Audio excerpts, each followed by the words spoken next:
Yesterday was chilly all day from the morning through the afternoon. Temperatures barely got to 60 degrees in some communities across the Triad. 58 though was the official high at PTI Airport. We got into the mid 50s in Wilkes County, low to mid 50s in many of our mountain spots.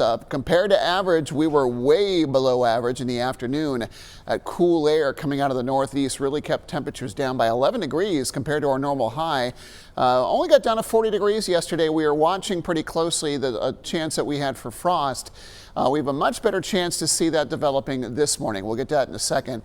I've been kind of looking at the high temperatures so far this month of April. It's been a weird month, coming off a weird March. We've had 4 days in the 80s, 3 days in the 60s, 1 day with highs in the 50s, 0 days with highs in the 70s. And today we're not expected to reach the 70s either. It'll be tomorrow before we start to see that come to pass, and then we're right back in the 80s again, which is hard to believe considering what we're cold enough for a frost advisory to get issued for the Triad as well as the foothills today.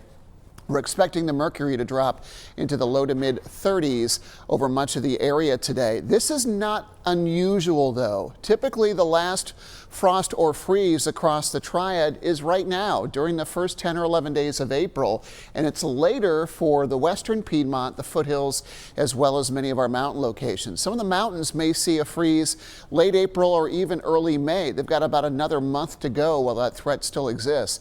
We have a better chance today. The winds are lighter than they were yesterday, so the air is not mixing as efficiently as it was, and it allows those temperatures at the surface to cool, and we are cooling. Temperature down at 29 now in Martinsville with freezing conditions there, along with Reedsville. Stewart at 32 degrees as well, and some below freezing temperatures in some of the mountain spots. The majority of the area though is in the mid to upper 30s, but those temperatures are still coming down. Compared to yesterday, we're running about 5 to 10 degrees cooler. So frost is most prevalent, I think, across our northern counties that border Virginia, in our western counties, but some of the rural areas in the Piedmont could also see some patchy frost. If you haven't brought any plants and pots that are hanging on your porch in yet, you still have some time to do that.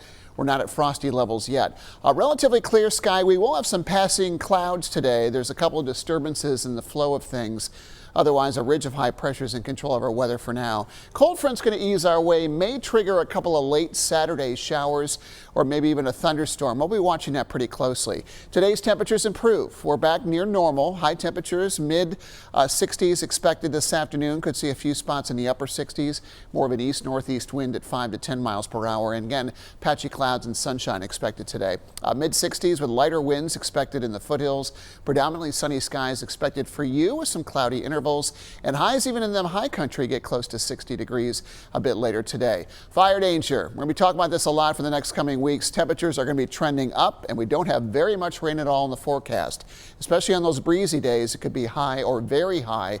So we'll be watching that pretty closely. And pollen levels, they've been down on recent days because of the cooler temperatures, but trees and grass are expected to be elevated today. We go to the 80s as early as this weekend and stay there. Could see the warmest temperatures of the year so far next week.